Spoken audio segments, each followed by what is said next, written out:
আসসালামু আলাইকুম। আজকের ভিডিওতে আপনাদের জন্য তিনটি সুখবর রয়েছে। প্রথম সুখবর, সারা দেশে ৪,৫০০-এর উপরে ইউনিয়ন পরিষদ রয়েছে। এসব ইউনিয়ন পরিষদের বেশিরভাগেরই নির্বাচন হয়েছে ২ বছর আগে। এমন অবস্থায় সরকার পরিবর্তনের পর রাজনৈতিক পরিস্থিতিতে দেশের যেসব ইউনিয়ন পরিষদের চেয়ারম্যানরা অনুপস্থিত রয়েছেন, সেসব জায়গায় কাজ চালাতে প্যানেল চেয়ারম্যান কিংবা প্রশাসক নিয়োগ দেওয়ার সিদ্ধান্ত নিয়েছে সরকার। জাতীয় নির্বাচনের মতো স্থানীয় সরকার নির্বাচনও সংসদীয় পদ্ধতিতে হবে। মেয়র চেয়ারম্যান হবেন, সরাসরি ভোটে হবে না।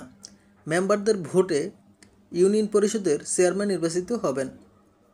দ্বিতীয় সুখবর, সরকারের পরিপত্রে বলা হয়েছে দেশের যে কোনো ইউনিয়ন পরিষদের চেয়ারম্যানের অনুপস্থিতিতে জনসাধারণের সেবা কাজ বিঘ্নিত হলে সেখানে বিভাগীয় কমিশনার বা জেলা প্রশাসকরা সংশ্লিষ্ট ইউনিয়ন পরিষদের নির্বাচিত প্যানেল চেয়ারম্যানদেরকে আর্থিক ও প্রশাসনিক ক্ষমতা অর্পণ করবেন।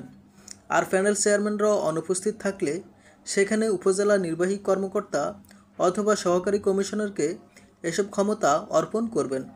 তৃতীয় সুখবর, ইউনিয়ন পরিষদের ১৯৫ পদে ভোট করবে না ইসি।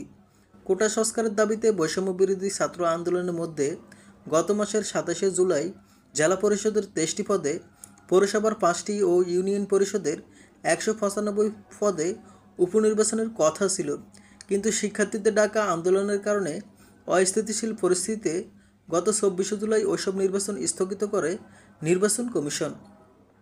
তখন নির্বাচন কমিশন জানায় কারফিউর কারণে নির্বাচন স্থগিত করা হয়েছে।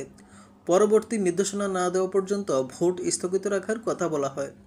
ওই নির্বাচনের তফসিল ঘোষণার পর ওইসব উপজেলা ও ইউনিয়ন পরিষদের প্রার্থীরা প্রচারণা শুরু করছিল। সরকার পরিবর্তনের পর এখন আর ওই নির্বাচন করা হচ্ছে না, একজন নির্বাচন কমিশনার জানিয়েছেন।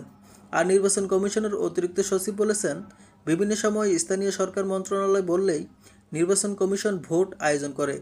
ওই নির্বাচন স্থগিত করার পর এখন নতুন করে আমাদের না জানানো হলে নির্বাচন কমিশন নতুন করে ভোটের তারিখ ঘোষণা করবে না।